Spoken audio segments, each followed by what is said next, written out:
पहली बात है कि CSS और PMS पे ये इम्तिहान है किस चीज़ का। बहुत सारे लोग कहते हैं यार इसमें कोई कैपेसिटी आपकी जज नहीं होती, बस लक है। तो लक क्या होती है? मैं CSS PMS के पर्सपेक्टिव से हट के ही बात कर रहा हूँ। आपने कोई स्कॉलरशिप भी लेना है, कुछ भी लेना है, लक होती है जब आप अपॉर्चुनिटी को मीट करते हैं, जब आप वेल प्रिपेयर्ड हो। आप में से बहुत सारे लोग अपॉर्चुनिटी तो कितनी अपॉर्चुनिटीज आई होंगी आपकी जिंदगी में। आपकी जिंदगी में opportunity, for example next year CSS जो आ रहा है वो आपकी अपॉर्चुनिटी है, ठीक है, आपकी अपॉर्चुनिटी है। लेकिन उस अपॉर्चुनिटी के लिए तैयार कितने होंगे? मेरी बात पे कह रहे हैं आप? तो लक क्या होती है? जब आपकी तैयारी मीट कर रही है अपॉर्चुनिटी से। अब लक आती है, वो वेट करती है उन लोगों का जो कि कैपेबल हो। अब आप कहेंगे हर दफा इस तरह नहीं होता। मैं किसी को जानता हूं जो कि हार्ड वर्किंग नहीं है लेकिन वो CSS कर गया, वो टॉप कर गया। नहीं, ऐसा नहीं होता। अगर कोई बहुत ही बुरा तैयार है तो वो इतना तैयार होता है कि वो बाकियों से बेहतर होता है। मैं एग्जांपल देता हूं। आप कहते हैं बहुत टैलेंटेड आदमी को मैं जानता हूं जो कि CSS नहीं कर सका। मैं बहुत टैलेंटेड आदमी है, मैं सब कुछ उसके बारे में जानता हूं, उसने बहुत पढ़ाई की थी, बहुत जबरदस्त। तो अगर एक क्रिकेट प्लेयर है, वो बहुत टैलेंटेड है लेकिन उसको क्रीज पे जाके प्रेशर लेना नहीं आता। बहुत टैलेंटेड है, हमारे पाकिस्तान में बहुत टैलेंटेड प्लेयर है ना, लेकिन क्रीज पे जाता है, क्या करता है? प्रेशर नहीं ले पाता, आउट हो जाता है। लेकिन आप और मैं मानते हैं उसमें टैलेंट बहुत है, ठीक है। तो CSS इम्तिहान सिर्फ तैयारी का नहीं है, बहुत सारे फैक्टर रोल प्ले करते हैं। तो एबिलिटी का टेस्ट तो है ये, इसको हम डिनाई नहीं कर सकते कि ये टेस्ट एबिलिटी का नहीं, बिल्कुल है एबिलिटी का टेस्ट। स्किल्स का एबिलिटी का टेस्ट ही है, और जब तक होता रहेगा, चलता रहेगा। तो पहली चीज CSS में क्या है, आप मान लें कि आपको अपनी एबिलिटी को कितना जनरेट करना पड़ेगा, इतना आपको उसको बेहतर करना पड़ेगा, एबिलिटीज को, स्किल्स को, कि आप CSS में अपीयर हो। तो कम से कम आपके पास चांस हो क्लियर करने का। आपकी प्रिपरेशन इतनी हो कि वो किससे मीट कर जाए? अपॉर्चुनिटी से। अगर तैयारी नहीं है तो अपॉर्चुनिटी आपका वेट नहीं करेगी।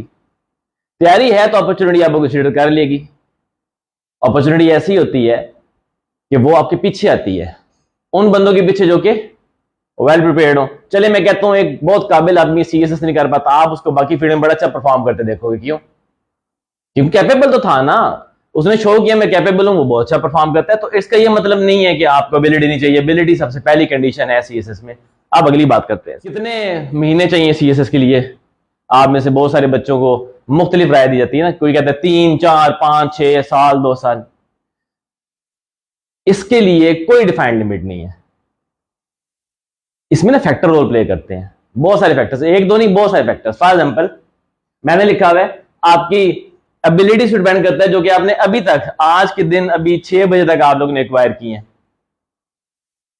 आप में से एक बच्चा है जो मे भी 10 बुक्स पढ़ के बैठो मेरे पास क्लास लेने आए हो, उसको पता है मैंने 2024 में पीयर होना है।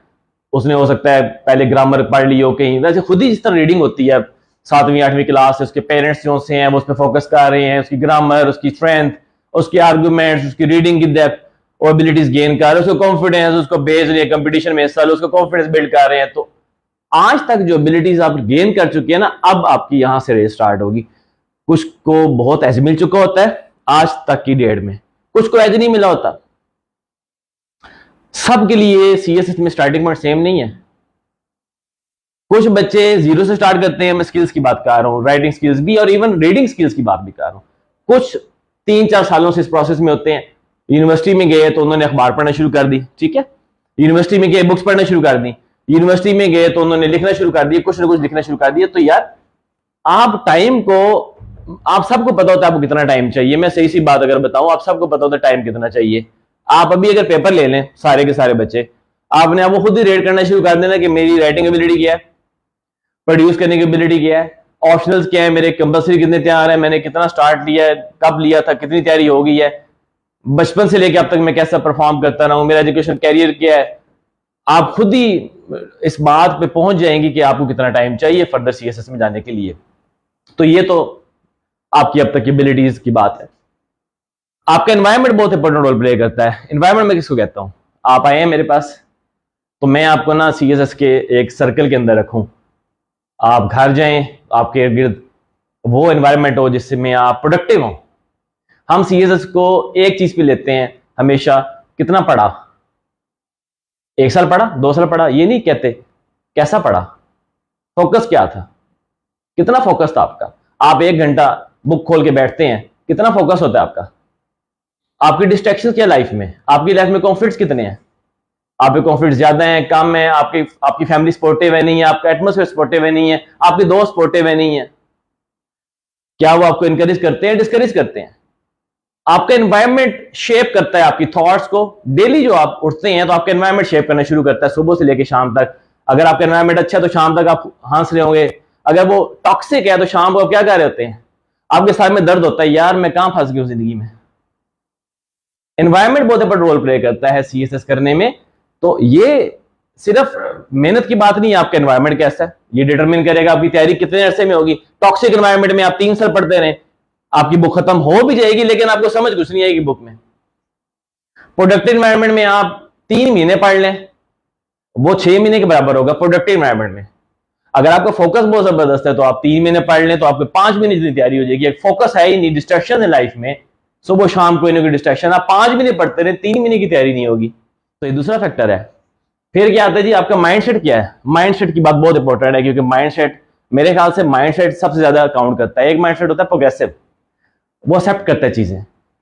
मैं आपको कहूंगा बेटा आपकी ये इंप्रूवमेंट है, आप कहेंगे हाँ सर मैं इसको काम करता हूं। दूसरा एक माइंडसेट होता है ईगो वाला, वो कहता है यार ये क्या बात कह रहे हैं, मेरी तो खामी है ही नहीं, मैं तो परफेक्ट हूं, मेरे अंदर खामी कहां से आ गई। आप ऐसे चेक करवाते हैं, मैं इसको लाल कर देता हूं गलतियां निकाल निकाल के। एक माइंडसेट होता है वो कहता है यार अब मजा आ रहा है तैयारी का, अब पता चले गलतियां क्या है। दूसरा माइंडसेट क्या होता है, वो कहता है यार मैं तो ऐसे ठीक लिखता था, ये इतनी गलतियां निकाले, टीचर मेरे ख्याल से मेरे साथ बाइस्ड हैं, इस तरह देखिए ना इतनी गलतियां थी ही नहीं मेरी, कभी निकली ही नहीं यार। अब माइंडसेट जो ग्रोथ माइंडसेट होता है वो आने देता है अपने ऊपर, जो भी उस पर क्रिटिसिज्म आप कर लें वो उसको पॉजिटिव लेगा, उसकी गलतियां निकालें वो पॉजिटिव लेगा, उसको कहेगा तो भला चल रहे, वो कहेगा सर बताएं सही कैसे करना है।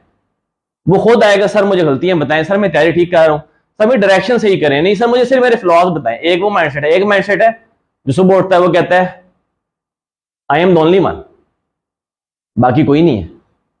पेपर में जाता है वो कहता है मेरा पेपर सबसे अच्छा हुआ, मुझे पता है, तुम लोगों को कुछ नहीं पता। तो ऐसा माइंड, अब ये माइंडसेट की बात है। तो मेजोरिटी ओवर कॉन्फिडेंट हो जाते हैं तैयारी करते वक्त, या उनका एनवायरनमेंट ऐसा होता है कि ओवर कॉन्फिडेंस उनको मिलता रहता है। फिर आपका फोकस करने की एबिलिटी, मैं इसको जिंदगी में सबसे ज्यादा समझता हूँ। आप 1 घंटे के लिए काम करें, अपने आप को जिंदगी की कोई ऐसी सिचुएशन मुझे याद करके बता दें जब आप डिस्टर्ब हो। क्या उस 1 घंटे में आपकी पढ़ाई हुई थी? सबकी मूवमेंट में ऐसी, सबकी जिंदगी में ऐसी मूवमेंट्स आती हैं। वो 1 घंटा याद करें जिस दिन आप डिस्टर्ब थे, क्या वो दिन कैसा गुजरा आपका। आप लोग पूरा दिन, एक तो आपको बाकी सराउंडिंग्स तो भूल गए होंगे ना, आपको खाना ला रहा है आपको भूख नहीं लगती, क्यों? आपका सिस्टम काम करना, वो भूख वाला सिस्टम नहीं काम कर रहा था उस टाइम। इसलिए जब आप परेशान होते हैं 3 दिन बाद आप कहते हैं यार मैंने तो खाना भी नहीं खाया 3 दिन से। क्यों? क्योंकि आप वो टेंशन में होते हैं तो आपको भूख नहीं लगती, आप खुश होते हैं आपको भूख लगती है, इसलिए फूलते चले जाते हैं खुशी में खाना खा खा के ना। समझ रहे हैं बात? तो जब पढ़ाई कर रहे हैं और आपका माइंडसेट ऐसा है, आपको कोई टेंशन है, तो फिर आप कैसे गेन करेंगे? जब आप खाना तक भूल जाते हैं अपना, तो आप कॉन्सेप्ट्स क्या लेके चलेंगे, क्या कंज्यूम करेंगे आप, क्या डाइजेस्ट करेंगे आप? मेरे पे कह रहे हैं। तो ये जो टाइम फैक्टर होता है ना सीएसएस में, कितना टाइम चाहिए, ये अपने आप को टाइम किसी से मत पूछा करें कि मुझे कितना टाइम चाहिए सीएसएस के लिए। आपको मैंने बता दिया आपको कितना टाइम चाहिए, अब आपके ऊपर है कि आप कितना फोकस कर रहे हैं, कितना नहीं कर पा रहे। मेरी बात समझ रहे हैं? इंग्लिश का रोल क्या है सीएसएस में? बहुत सारे बच्चे कहते हैं यार इंग्लिश ठीक है, 30 पेज कैसे मैं लिखा हूं, अब एग्जामिनर पास करेगा ही करेगा। 20-25 पेज मैंने बनाए हैं और यार आउटलाइन तो मैंने ऐसी बना दी है ना, ठीक है, आप इमेजिन नहीं कर सकते। देखिए मैं अगर कोई ऐसी लैंग्वेज बोलना शुरू कर दूं यहां पे जिसकी आपको समझ ना आए, तो मेरे आइडियाज जितने भी अच्छे हों, मैं कहता हूं कमाल आइडियाज होंगे मेरे, आपको कुछ समझ नहीं आएगा क्योंकि मैं एक्सप्रेस नहीं कर पा रहा बात अपनी। चलें मैं कहता हूं आइडियाज जितने भी अच्छे हो जाए आपके, पेपर में जाके आप उन आइडियाज को एग्जामिनर के सामने पेश ही नहीं कर पाते, आप जितने भी काबिल हो आप फेल हैं। इंग्लिश चूंकि आपका ऐसे इंग्लिश में है और बाकी इस्लामियात अगर आप निकाल लें या कोई और पंजाबी शजाबी लैंग्वेज निकाल दें, तो बाकी पेपर आपके किस में है? इंग्लिश में है। अब हर पेपर में आपने एग्जामिनर को क्या बताना होता है? एक मैसेज देना होता है। अगर आप वो मैसेज इफेक्टिवली दे ही ना सकें आप सोच रहे हैं कि मैं उसे ये बताऊंगा कि वुमेन एम्पावरमेंट जो सी है वो पॉवर्टी की वजह से नहीं है, पाकिस्तान पॉवर्टी ज्यादा है, मैं मिसाल दे रहा हूं, आप ये बात एक्सप्रेस ही नहीं कर पाते। सिंपल सी बात, जब रीडर जो है, आप राइटिंग पता क्या काम करती है, जो आपका पेपर होता है ये मोड ऑफ कम्युनिकेशन है। आपने पेपर लिख दिया, आप चले गए, घर चले गए, पेपर कहां गया? एग्जामिनर के पास। अब आपका और एग्जामिनर के दरमियान मोड ऑफ कम्युनिकेशन क्या है? पेपर। अब आपने अपना रिप्रेजेंटेटिव भेज दिया, पेपर भेज दिया, एग्जामिनर पेपर पढ़ेगा आपका। अब अगर तो आपका आपने एक्सप्रेस ठीक किया हुआ है, एक्सप्रेशन में मुश्किल वर्ड्स की बात नहीं कर रहा मैं, कुछ लोग इसे लेते हैं मुश्किल वर्ड्स, ये मुश्किल वर्ड्स की नहीं बात कर रहा मैं, बात कर रहा हूं एबिलिटी के, जो आप सोच रहे हैं वो पेपर पे उतार पा रहे नहीं उतार पा रहे, तो यहां पे इंग्लिश का रोल आता है, क्योंकि आपने अपनी सारी कम्युनिकेशन किस में करनी है? एग्जामिनर से, इंग्लिश में। अगर आप एक सेंटेंस लिख रहे हैं, आप सोच रहे हैं कि मशरिक में जाना है, आप लिख रहे हैं कि मशरिक से परे निकल जाना है, दो फर्क है ना बातों में। आप लिख कुछ और रहे हैं, सोच कुछ और रहे हैं, तो एग्जामिनर तो वही सोचेगा ना जो आप उसे कम्युनिकेट कर रहे हैं। तो एक्सप्रेशन इसे कहते हैं कि एबिलिटी आपकी हो कि जो आप सोच रहे हैं उसको किस में कन्वर्ट कर रहे हैं? पेपर के ऊपर कन्वर्ट कर पा रहे हैं, अपने आइडियाज को पेपर पे उतार पा रहे हैं, तो इसे एक्सप्रेशन कहते हैं। तो अच्छी इंग्लिश जो होती है वो आपको अलाउ करती है कि जो आपके आइडियाज हैं वो आप पेपर पे इस तरह लिखें कि एग्जामिनर क्या करे, कंप्रीहेंड कर पाए कि आप क्या कर रहे हैं, जो आप सोच रहे हैं वो उसे बता पा रहे हैं, तो आप डिलीवर कर रहे हैं ना अपनी बात को। डिलीवर इफेक्टिवली करना, इफेक्टिवली डिलीवर करने को अच्छा एक्सप्रेशन कहते हैं। आपकी सोच को आप इफेक्टिवली डिलीवर कर लें, आधी कामयाबी ये होती है। आप जिंदगी में एक बार नोट कीजिएगा, हम इंटरव्यू देने जाते हैं, आप सोच के बहुत कुछ जाते हैं कि यार मैं ये बताऊंगा, मेरी ये कैपेसिटी है, वहां पे पैनल के आगे 6 लोग बैठे होते हैं, आपका पता नहीं, आप होशो आवाज ही खो बैठते हैं। जब आप मुंह से बाहर निकलते हैं आप कहते हैं यार मैंने तो बड़ा सोच के आया था, लेकिन मैं बता नहीं सका सर, मैं उनको बता नहीं सका कि मैं क्या कैपेबल किस बात का हूं। क्यों? क्योंकि आप एक्सप्रेस नहीं कर सके। आप जितने भी ब्रिलियंट है, अगर आप एक्सप्रेस नहीं कर सके फायदा। तो एक्सप्रेस करने की एबिलिटी बढ़ाएं, इसके लिए इंग्लिश जरूरी है। अब ग्रामर की इंपॉर्टेंट है, छोटी सी वीडियो में आपको दिखाता हूं, क्योंकि हम लोगों का ना एक बड़ा प्रॉब्लम है, हम लोग आपस में बहस करते रहते हैं, इंग्लिश इसलिए इंपॉर्टेंट है, इंग्लिश इसलिए इंपॉर्टेंट है। देखते हैं अंग्रेज क्या कहते हैं इंग्लिश के ऊपर।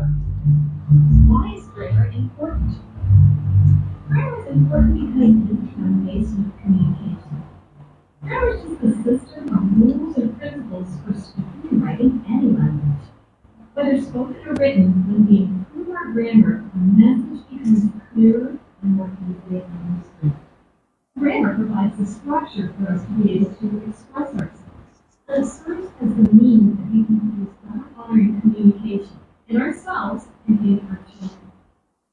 जी वो ये कहना चाह रही हैं, आपको मैं भी सुनाई ना दे रहा हूँ, वो ये कह रही है कि मैसेज क्लियर अगर आप डिलीवर करना है तो किस पे काम करें। ग्रामर अलाउ करती है कि आप ऐसी कम्युनिकेशन करें जो कि दूसरा बंदा समझ ले, समझ गए? यानी कि जो आप कहना चाह रहे हैं वो इफेक्टिवली आप कह भी सकें, इसलिए ग्रामर इंपॉर्टेंट है।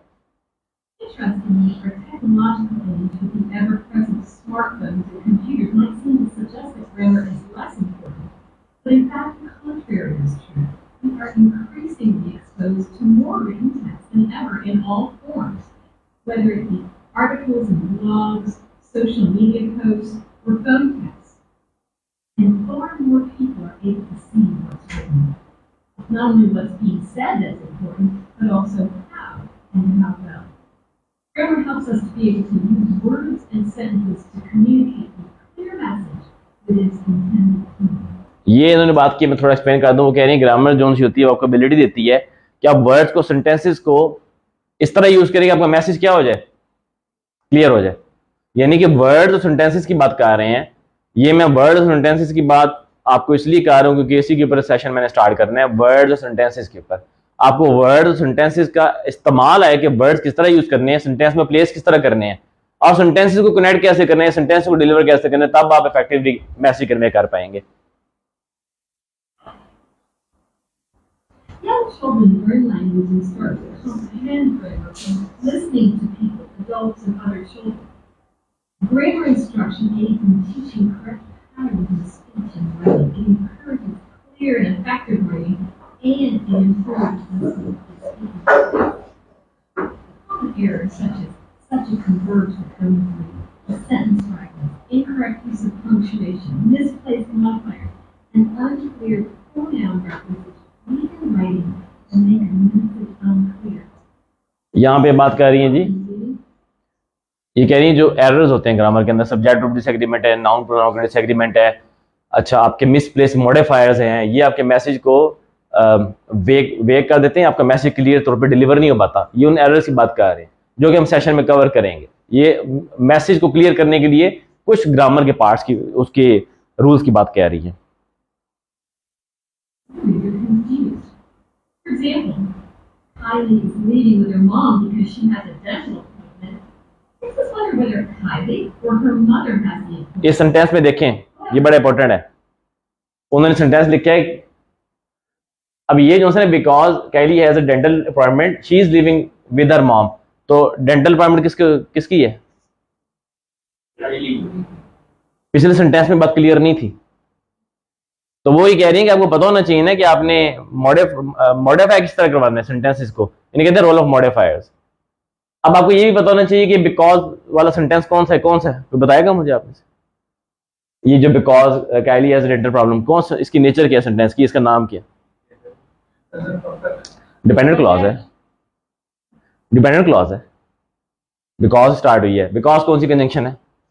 सबऑर्डिनेटिंग। तो आपको, अगर आपको फ्रैगमेंट्स का पता नहीं है ग्रामर में, फ्रैगमेंट्स का मतलब है कि आपको ये नहीं पता कि मैं सेंटेंस या सिंटेक्स के अंदर लिख क्या कह रहा हूँ, स्ट्रक्चर कौन सा है, फ्रेजेस क्लॉजेस कौन सी हैं, आप ये क्लॉज है, अभी फ्रेजेस की बात नहीं आई, तो फ्रेजेस क्लॉजेस का इस्तेमाल कैसे, उनको कनेक्ट कैसे करना है, तो आप सेंटेंस को तो इफेक्टिवली लिख ही नहीं पाएंगे, आपका मीनिंग तो डिलीवर नहीं हो पाएगा। मैं पता नहीं क्या सोचता रहूंगा, आपका आप जो लिखेंगे आप कुछ और लिख के आएंगे, मैं कुछ और सोचूंगा। Because Kylie has a dental appointment, she's leaving with her mom. Clearly communicates the intended message. Teaching press elementary writing and grammar teaches grammar concepts. जी, अब एफपीएससी की, चलें ये तो बात होगी ग्रामर की, जो मैं एम्फसाइज कर रहा था इस बात पे कि ग्रामर कितनी इंपॉर्टेंट है आपके लिए और मीनिंग डिलीवर करने का मतलब क्या होता है। बात ये कि क्या आप मेरी बात सुन लेंगे, आप क्यों माने मेरी बात? मतलब जिसने भी पढ़ाना है उसने आपको जो बात बतानी है आपने मान लेनी, क्यों? सबसे बड़ा मसला ही है। जितने भी सोशल मीडिया, आप जितने भी पेजेस देखेंगे, किसी ने एविडेंस दिया हुआ है, किसी, बहुत कम लोग देते हैं, मैं ये नहीं कह रहा कोई देता। एविडेंस क्या है कि जो आप पढ़ रहे हैं वो ठीक है या नहीं है? एफपीएससी ने आपको रिपोर्ट्स दी हुई है, अगर आपने नहीं देखी मैं आपको दिखा देता हूँ। एफपीएससी ने ऐसे के ऊपर भी रिपोर्ट दी हुई है, प्रेसी के ऊपर भी दी हुई है, बाकी ऑप्शनल सब्जेक्ट्स के ऊपर भी दी हुई है, तो आपके पास तो गाइडलाइन है। अब मैं आपको रिपोर्ट दिखाता हूँ कि वो रिपोर्ट्स क्या कहती हैं। अच्छा, CSS 2024 की है ओवरऑल, एक इसको मैं आपका इसको स्कैन कर लेता हूँ इसमें से और स्किम कर लेते हैं मेन आइडियाज को। Grammatical mistakes, shallow depth of knowledge, या शैलो नॉलेज का मतलब है आपके पास सरफेस तक आप बात करते हैं, बात की डेप्थ में नहीं जाते, बात की डेप्थ में नहीं जाएंगे, ऊपर ऊपर, मतलब वो मैंने पावर मिर्जा मेथ इन पाकिस्तान, आप ये नहीं बताएंगे क्यों है, उन फैक्टर्स को एलैबोरेट नहीं करेंगे, आप कहेंगे बिकॉज ऑफ पॉवर्टी। अब पॉवर्टी की वजह से क्यों है, एलैबोरेट नहीं करेंगे, आप कहेंगे कि it's a myth because of poverty, उसको डेप्थ तक नहीं बताएंगे। अच्छा, चॉइस ऑफ वोकैबुलरी बड़ी इनअप्रोप्रिएट होती है। अब ये इसकी वजह पता है क्या होती है? आपको आता ही CSS में ये समझ आती है कि मैं मुश्किल तरीन लफ्ज यूज करूँ ना तो एग्जामिनर तो वैसे ही जो सा सीधा हो जाएगा, तो उसमें आप वो लफ्ज भी यूज करते हैं जिनका पता नहीं क्या क्या मतलब होता है ना, या तो आपने किए होते हैं प्रेशर डालने के लिए, लेकिन रेलिवेंट वोकैबुलरी होनी चाहिए।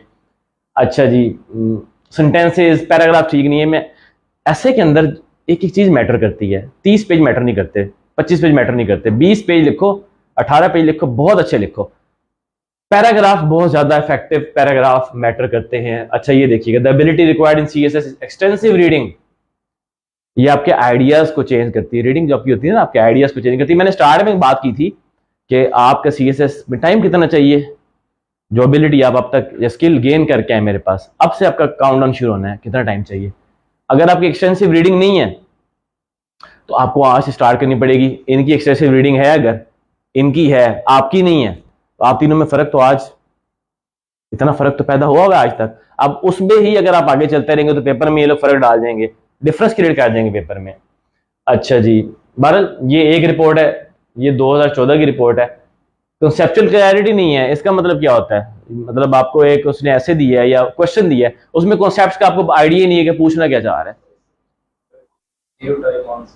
आप सब जो से हैं वो एक तरह के आंसर दे रहे हैं। फॉर एग्जाम्पल पूरे पाकिस्तान एक ही नोट्स पड़े हुए हैं ना, सबके पास एक ही जवाब है, कोई सेट के आया नहीं। स्टेट ऑफ आंसर वो भी होते हैं जो जनरली एक्सेप्टेड होते हैं, समझ गए? जनरली एक्सेप्टेड है सबके। अच्छा, इंग्लिश ऐसे में वही बात कह रहे हैं, आपको पहले पेपर में ही फेल हो जाते हैं बहुत सारे बच्चे। किन चीज़ में है जी, आइडियाज़ रैंडम है, स्पेसिफिक नहीं है, रीडिंग नहीं होती स्टूडेंट्स की, आर्गूमेंट्स के अंदर लॉजिक कोई नहीं है, बिल्कुल लॉजिक नहीं है, फैक्ट्स भी चाहिए होते हैं एक हद तक, कोहेरेंस नहीं है, क्रिएटिविटी क्या होती है? क्रिएटिव काम वो होता है जो मैं आपको पेपर दूं, यहाँ पे मैं टॉपिक दूं, मैं कहूँ लेट्स डू इट, आप क्रिएट करो, ब्रेनस्टॉर्म करो, क्रिएट करो।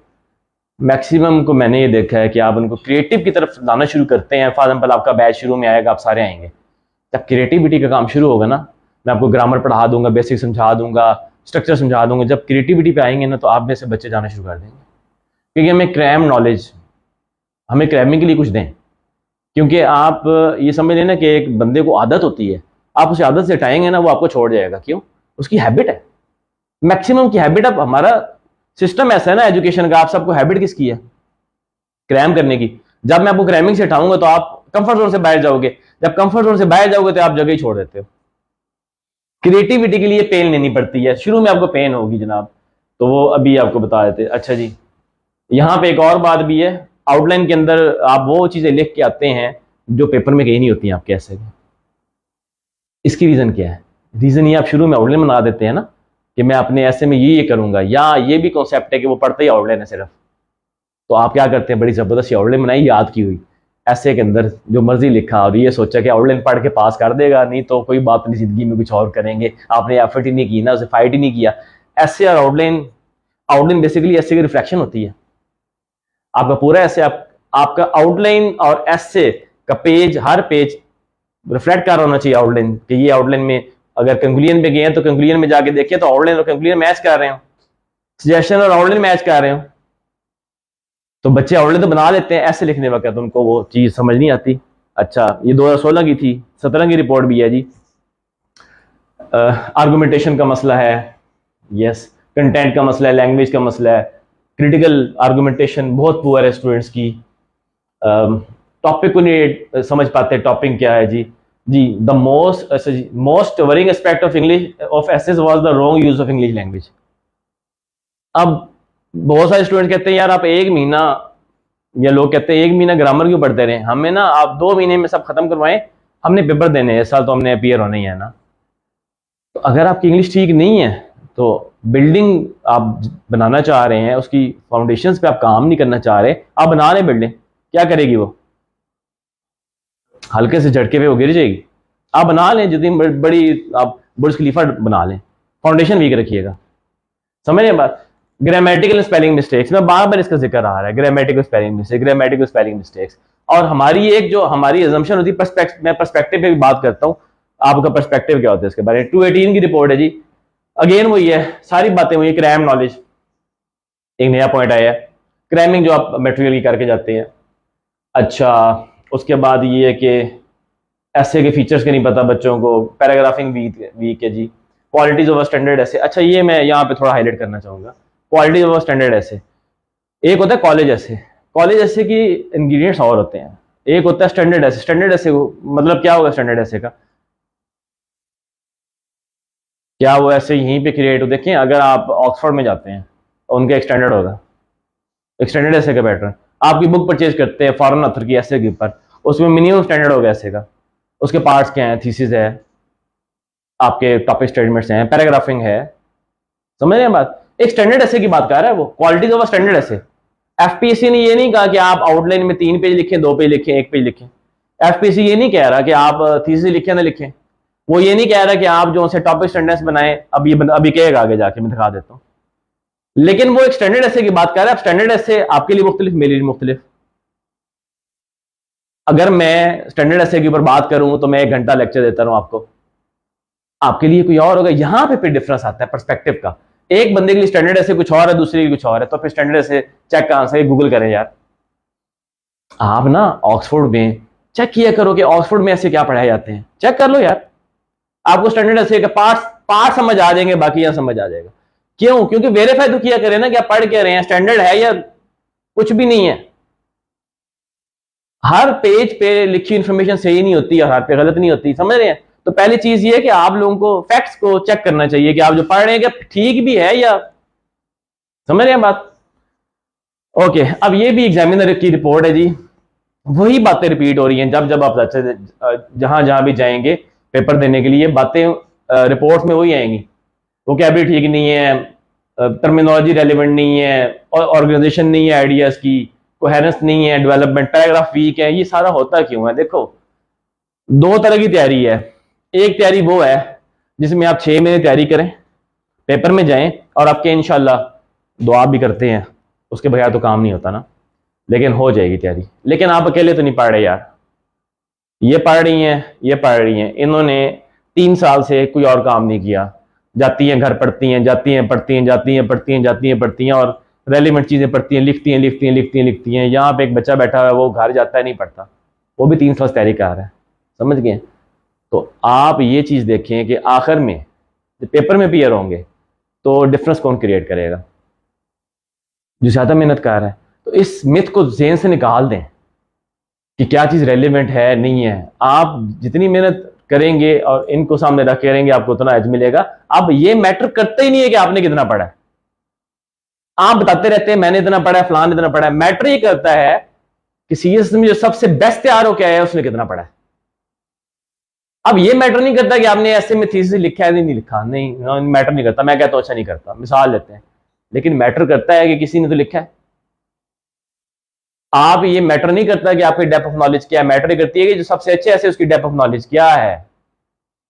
मैटर ये नहीं करता कि आपका एक्सप्रेशन क्या है, जो सबसे ज्यादा अच्छा परफॉर्म कर रहा है लैंग्वेज में, इंग्लिश में या ओवरऑल सीएसएस में, उसकी कितनी तैयारी थी। मैटर ये नहीं करता कि आप कब से पढ़ रहे हैं, मैटर ये करता है कि जो आपके मुकाबले में है वो कब से पढ़ रहा है। तो हम ये बात कहते हैं ये जरूरी है नहीं है, ये जरूरी है नहीं, कोई भी चीज जो आपको डिफरेंशिएट कर दे जरूरी है। कुछ भी, मैं कहता हूं छोड़ दें सीएसएस को, आपका बोलना अच्छा बोलना इंपॉर्टेंट है सीएसएस में, या कहीं पे भी यार सीएसएस छोड़ दो। आपका अच्छा लिखना जरूरी है, किसी जॉब में भी आपको स्ट्रक्चर्स का पता होना जरूरी है, आपकी नॉलेज की डेप्थ होना जरूरी है। जरूरी हर वो चीज है जो आपको बाकी से आगे कर दे। अब आपकी चॉइस है, आपके नहीं यार ये तो मैंने नहीं करना, तो ठीक है, कोई तो करेगा, कोई तो है जो करेगा आपके साथ मुकाबले में, आपको नहीं बताएगा, करेगा। क्योंकि लोग कहते हैं कि हमें कोई ऐसी चीज ना छूटे हमसे जिसमें हम थोड़ा सा पीछे हो जाए। हमें हर चीज करनी है, हर चीज करनी है, वो भी करना है, ये भी करना है, सब कुछ बताएं हमें कुछ, हम जिसने टॉप करना होता है, जिसने आगे निकलना होता है। बाकी नहीं पूछते, बाकी कहते हैं नहीं हमें इस तरह ना बताएं, हम काफी आप कॉन्फिडेंस शैटर हो रहा है हमारा। तो ये भी एग्जामिनर की रिपोर्ट है, मैंने काफी दिखा दी है जी, सबके अंदर सेम बातें हैं। अच्छा जी, अब इन गाइडलाइंस को सामने रखते हुए हमने क्या करना है? पहली चीज तो ये मैंने आपको सच बता दी है, आप इसको जाके देखें, समझ गए। अब मैंने क्या करवाना है? मैंने आपको करवाना है पहले ग्रामर बेसिक्स। अब मैं पढ़ाऊंगा खुद सारा ग्रामर की, हर वो चीज करवा दूंगा आपको जो जरूरी है, जो आपका स्ट्रक्चर सीधे कर देगी। आपको स्ट्रक्चर के हिसाब से प्रॉब्लम नहीं होना चाहिए ऐसे में, पहली चीज। और एफपीएससी की जितनी बातें लिखी हुई हैं, तो आप यहाँ आए, एंड में हम दोबारा इस पे जाएंगे रिपोर्ट पे, मैंने भी बहुत डिटेल में नहीं पढ़ी, वापस जाएंगे जब हम ग्रामर का पार्ट कर लेंगे ना, और ऐसे स्टार्ट करेंगे, मैं इस पे दोबारा आऊंगा, आपको पता चलेगा हमने वो कवर की या नहीं की। मेरे बात पे कह रहे हैं? क्योंकि सेशन को किसके हिसाब से होना चाहिए, ना मेरी मर्जी से ना आपकी मर्जी से, किसकी मर्जी से? एफपीएससी। तो एफपीएससी को फॉलो क्यों ना करें? अभी मैं आपको बाकी भी रिपोर्ट दिखाऊंगा कि थीसिस टॉपिक सेंटेंस होना चाहिए नहीं होना चाहिए, वो भी दिखाऊंगा। एफपीएससी जो रिपोर्ट दे रहा है नेट पे पढ़ी है, मेरी नहीं बनाई हुई, समझ गए बात? अच्छा, 4 मंथ्स का सेशन होगा हमारा, इसकी 4 फेजेस हैं। हेल्प किस तरह करेगा आपको, ऐसे पर ऐसे आप कवर करेंगे। आपके जो बाकी पेपर होते हैं, 1 पेपर है आपका जो है वो भी इसमें कवर हो जाता है। इंग्लिश पार्ट की बात कर रहा हूं, एमपीटी का इंग्लिश पार्ट भी इसमें कवर हो जाएगा। अच्छा, सीखेंगे क्या? Basic grammar. अब बेसिक ग्रामर आप लोगों के डिफरेंट टेंसेज में आपने पढ़ा हुआ है, ता है, ती है, ते हैं। टेंसेज में जाके सबसे ज्यादा मजा आता है क्योंकि वो चेंज होता है यहाँ पे जरा ना, वो ता ती ते मैं निकाल देता हूँ, ठीक है। मतलब मैं कह रहा हूँ कि बेसिक्स आपको जो आपने पढ़ी भी हुई है, मे बी उनमें भी थोड़ी चेंज है, ठीक है। फॉर एग्जाम्पल सेंटेंस में बताता हूँ, मैं मिसाल दे रहा हूँ, यूज टू गो या यूज टू गोइंग, ये दोनों तरह यूज हो रहा है, इसके रूल्स हैं। मतलब इतनी डेप्थ है इंग्लिश के अंदर। मैं एक कॉमन एग्जांपल बताता हूँ जो एफपीएससी पूछता है, he is on his way to meet him. क्या गलती है इसमें? He is on his way to meet him, he is on his way to meet him, he is on his way to meeting him. अब आप लोग पूरी जिंदगी क्या लिखते आए हो? He is on his way to, माशाल्लाह अच्छा लिखते आए हैं, लेकिन है गलत। He is on his way to meeting him होता है। क्यों? ये मैं रूल बताऊंगा, क्योंकि यहाँ पे जर्नल लगा रहे हैं हम, इन्फिनेटिव आना नहीं था यहाँ पे, समझ रहे हैं? इस तरह के और भी क्वेश्चन और एफपीसी पूछते हैं, इसके रूल बताऊंगा आपको मैं। इसी तरीके से मैं एग्जांपल देता हूं, एक सिंपल सा सेंटेंस है, he brought the articles to the market which he wanted to sell. He brought the articles to the market which he wanted to cell.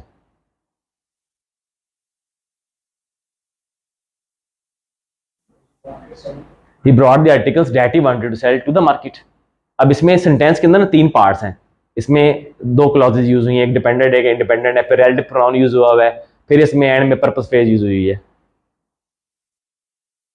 समझ गए? तो कहने का मतलब ये है कि ये पार्ट्स आप पढ़ेंगे तो आपको समझ आएगी कि डिपेंडेंट कौन सी इंडिपेंडेंट कौन सी है, और इसमें एरर क्या था डैंगलिंग मॉडिफायर का, वो भी बताऊंगा क्या होता है डैंगलिंग मॉडिफायर क्या होता है, आप मॉडिफाई करने वाला लफ्ज कहाँ होना चाहिए। तो ये जब तक आप पढ़ेंगे नहीं तो तब तक तो मुश्किल है ना, आपको समझ आए। करेक्शन ये मैं आपको एफपीसी करेक्शन बता रहा हूँ, मेरी नहीं है या किसी बुक की नहीं है, एफपीसी करेक्शन। इस तरह की बेतहाशा करेक्शन है, बेतहाशा करेक्शन है। अच्छा, वर्कशीट्स हम कर लेंगे जी, असाइनमेंट पर प्रैक्टिस करेंगे। एक जो प्रॉब्लम यहाँ पे ये आएगा, मैं आपको दिखा देता हूँ, पैराग्राफिंग टेक्निक्स, मतलब ये मैंने लिखी इसलिए है क्योंकि मैंने ये फील किया सेशन में कि बच्चों को पता ही नहीं है कि सेशन में होना क्या चाहिए। तो वो कहते हैं सब वर्कशीट्स नहीं है, जी बिल्कुल है, लेकिन वो जरूरी नहीं है कि मैं आपको अनाउंस करूँ। वो तो एक कॉमन सेंस की बात है कि सेशन हो रहा है उसके अंदर वर्कशीट्स होंगी, असाइनमेंट से कॉमन सेंस की बात है होंगी। अब नंबर लिखने की जरूरत अगर मुझे है तो फिर मेरे ख्याल से वो तो आपको अटैच करने की बात है ना, जाहिर बात है चीजें होंगी इसके अंदर, ठीक है। अच्छा, अब ऐसे स्ट्रक्चर पढ़ेंगे, सारी टाइप्स पढ़ेंगे, ऐसे राइटिंग ड्रिल में करेंगे, precis, directive, passive translation, idioms, pair of words, punctuation, comprehension, ये सारी हम चीजें करेंगे, लेकिन इस पर टाइम लगेगा। राइटिंग प्रैक्टिस करेंगे, असाइनमेंट सबमिशन, फुल लेंथ ऐसे मैं आपको करवाऊंगा। फुल लेंथ ऐसे आपके होंगे, यहाँ पे मैं आपको 7 ऐसे करवाऊंगा, पहले 5 तो आपको वैसे ही देता हूँ, 2 मॉक टेस्ट लेता हूँ, 7 आप ऐसे लिख के देंगे, और वो फुल लेंथ होंगे, आउटलाइंस नहीं होती। फुल लेंथ ऐसे होता है क्योंकि आपने पेपर में आउटलाइन लिखनी है, फुल लेंथ लिखना है, इस सेशन का पार्ट है सारे फुल लेंथ ऐसे, ठीक है। प्रेसी की राइटिंग प्रैक्टिस है, कंप्रीहेंशन की है कुछ चीजें, और पैराग्राफिंग के मैंने नंबर नहीं दिए होते, मैं बता दूं कि कितने नंबर ऑफ पैराग्राफ्स हैं, जितने आप इजी होके लिख सकते हैं मेरे साथ लिखें, अच्छा लिखेंगे तो जितने लिखते जाए। और ऐसे की मैं बात बता दूं, ऐसे के नंबर मैंने फिक्स नहीं किया होता, आप बाद में देना चाहेंगे दे दीजिएगा, लेकिन अगर अच्छा लिखेंगे, रीजन है, झूठ नहीं बोलना, आप अगर अच्छा लिखेंगे तो मैं चेक करूंगा ना। आप अगर 7 ऐसे के बाद 8वें में पहली गलती कर रहे हैं, 9वें में पहली गलती कर रहे हैं, मैं क्या कहूंगा आपको? कहूंगा यार गलती तो ठीक करो पहले अपनी, ठीक है। गलती ठीक करेंगे तो मैं आपको फैसिलिटेट करूंगा अगर गलती ठीक करेंगे आप। अच्छा जी, उसके बाद है जी फेज 4, हम आपको इतना कैपेबल इंशाल्लाह तब तक बना देंगे। कैसे बनाएंगे? इस फेज के अंदर मैं पास्ट पेपर सॉल्व करता हूं, हम क्लास में पास्ट पेपर निकालेंगे ऐसे का, उसमें से एक टॉपिक निकालेंगे आपकी चॉइस का, मेरी कोई चॉइस नहीं होती, मैं उसकी आउटलाइन आपको बना दूंगा, यहाँ पे थीसिस भी बना के दूंगा, आउटलाइन बना के दूंगा, सब आपके सामने, ठीक है। यानी कि बारहवीं की हमारा क्या होता है, लाइव, समझ गए। इसी तरीके से हम प्रेसी क्लास में सॉल्व करेंगे। पास्ट पेपर्स की बात कर रहा हूँ, पास्ट पेपर सॉल्व करना क्यों जरूरी है, ये फेज 4 में आएगा। तुम लोगों ने ऐसे लिख लिए, फिर आपको पता होना चाहिए ना पास्ट पेपर पूछते क्या है, उनको क्रिएट कैसे करना है, क्योंकि पास्ट पेपर क्रैमिंग के ऊपर नहीं होते, या कोई भी पेपर सीरियस क्रैमिंग के ऊपर नहीं, आपको पता होना चाहिए ऐसे की टाइप कैसे पहचाननी है, प्रेसी कैसे करनी है, तो ये हम वहां पे आकर करेंगे। पास्ट पेपर आपको सारे क्लास में करवाऊंगा, जितने हम कर सके इंशाल्लाह, क्योंकि तब तक बच्चे थोड़े से हो जाते हैं, बच्चों को जब काम शुरू होता है बच्चे चले जाते हैं, क्योंकि काम शुरू कब होता है, जब पास्ट पेपर करने यार तुम लोग आया करो, हाँ तुम लोग गायब हो जाते हो कि बस अब 3-4 ऐसे लिख लिए हैं, गलतियां माशाल्लाह काफी हैं, तो यहां से जाते हैं किसी ऐसे दर पे जाते हैं जहां कुछ मिले तो सही ना, 70-80 नंबर मिले यार, समझ गए। आपकी ये भी मेंटालिटी होती है।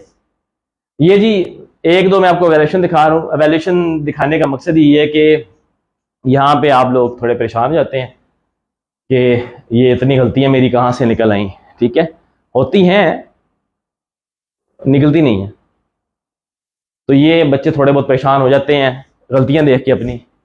ये मैं आपको सिर्फ दिखाना चाह रहा हूँ कि इस तरह गलतियां आपकी निकाल दूंगा। अब प्रॉब्लम ये है, पढ़ाना मुश्किल नहीं है। क्या मुश्किल है चेक करना, पढ़ाना तुम लोग मुझे सुबह से शाम तक कहोगे ना, मैं पढ़ाता रहूंगा, सबसे मेरे लिए आसान काम है, बोलना पढ़ाना आसान है, नॉलेज हो तो पढ़ा देता बंदा, चेक करना एक ऐसे पे घंटा लग जाता है। तो मैं बता देता हूँ, नॉलेज हो तो एक्सप्रेस करने की एबिलिटी ना हो तो फिर उस राइटिंग का फायदा क्या। अब यहाँ पे प्रॉब्लम होता है, इसलिए एवेल्यूएशन पे इतनी डेप्थ में जानना सबके बस की बात नहीं होती। मैं ये आपको इसलिए कह रहा हूँ कि जो लोग सही एवेल्यूएशन करेंगे, आपकी एक जनरल बात है, उसके सारे में दर्द ज़रूर होगा, क्योंकि गलतियाँ निकालना पूरे ऐसे में 1 घंटे का काम कम से कम बता रहा हूँ एक ऐसे के ऊपर। और यहाँ पे ये प्रॉब्लम है, मैं जितनी गलतियाँ निकालूँ बच्चे कहते हैं सर इतनी गलतियाँ मेरी आ गई, कैसे आ गई। देखें आप, मेरे पास सिर्फ टेस्ट देने नहीं आ रहे ना, आप 2-3 टेस्ट दे दें, और आप अगर टेस्ट देना CSS होता तो मैं टेस्ट अब देते रहे जितने मर्जी देते रहे। बात है डेली इंप्रूवमेंट की, क्या आप इंप्रूव कर रहे हैं, क्या गलतियां देख रहे हैं, क्योंकि गलती पेपर में तो नहीं पता चलनी चाहिए, गलती कहाँ पता चलनी चाहिए, पेपर से पहले। तो इसमें मैंने एक वीडियो भी अपलोड की कि इसमें हार्मोन्स का रोल बहुत अच्छा है आपका। कैसे, आप मेरे पास आए हो, आपको मैंने यहाँ पे 14 नहीं 70 दिए, चले 70 ज्यादा हो गए, 50 दिए, आप यहाँ से पेपर लेके जाते हैं, आप कहते हैं यार कमाल टीचर है, देख ना मैं 3 महीने का सेशन लिए, मेरी ग्रामर खुद ही ठीक हो गई है, ठीक है, गलतियां हैं ही नहीं अंदर, बहुत खुश होते हैं। मैंने 14 दे दिया, आप यहाँ से निकलेंगे यार मजा नहीं आया, गलतियां इतनी है मेरी, मैं कैसे करूंगा, मैं डीमोटिवेट हो गया, सर मैं पढ़ूं कैसे। अब मैं गलती निकाल लूंगा, आपको मैंने पढ़ाया होगा सब्जेक्ट ऑफ डिसएग्रीमेंट, तभी आपको समझ आएगा ना, अगले टेस्ट में नहीं करोगे, उससे अगले में नहीं करोगे, उससे अगले में नहीं करोगे। तो गलतियां, अगर आपने पास करना है गलतियां काम काट लो। अब गलतियां कम कैसे होंगी, अगर आप सीरियसली आप मेहनत करेंगे तो मैं भी मेहनत करूंगा, सीरियस आप होंगे तो मैं और सीरियस होऊंगा। तो ये गलती आपने कम करनी है यार। अब माइंडसेट की बात जो मैं कहता हूँ, शुरू में मैंने माइंडसेट की बात की थी, माइंडसेट यहाँ पे ये है कि ये गलतियां निकालना डीमोटिवेट करना है। अब गलतियों के भी ना मैं आपको डिवीजन बता देता हूँ। एक गलती होती ग्रामर, एक गलती ग्रामर की ठीक कर लोगे तो साथ आर्गुमेंटेशन की आ जाएगी, और जब तुम लोग सब ठीक कर लोगे तो फिर डेप्थ ऑफ नॉलेज की आ जाएगी। मेरे सुपर बैच में अभी भी 40 नंबर लेना मुश्किल होता है, इसलिए नहीं कि मैं फेल करता हूं, मैं बच्चों को कहता हूं आप इससे भी अच्छा कर सकते हो, इससे भी अच्छा कर सकते हो, इससे भी अच्छा कर सकते हो, इससे भी अच्छा कर सकते हो। एम क्या है, एम ये है ही नहीं कि हमने रुक जाना है, एम ये है कि हमने और इंप्रूव करना है, और इंप्रूव करना है, और इंप्रूव करना है। अगर एम ये है ना कि ये हमारी इतना बस मैंने इंप्रूव करना है सर, बस ठीक है आगे, तो ये कोई ट्रेनिंग नहीं होती ना, ये कोई एम्बिशन होता है। एम होता है कि आपने और करना है, इंप्रूव और करना है, और करना है। यकीन करो 3 अटेम्प्ट में अगर आप राइटिंग इंप्रूव करने पे आ जाओ तो 10 साल राइटिंग इंप्रूव होती रहेगी आपकी। तो बात इंप्रूव करने का, ये माइंडसेट की बात है कि अगर एक बंदा इस बात को फील कर ले कि यार मैं इंप्रूवमेंट एक कॉन्स्टेंट प्रोसेस है ना, लाइफ टाइम है, कौन से 3 महीने का है, तो ये आपको मैं ऐसे जब चेक करके दूंगा तो फिर बातें इस पे डिस्कशन करेंगे काफी सारी। जी अब आप क्वेश्चन पूछ सकते हैं।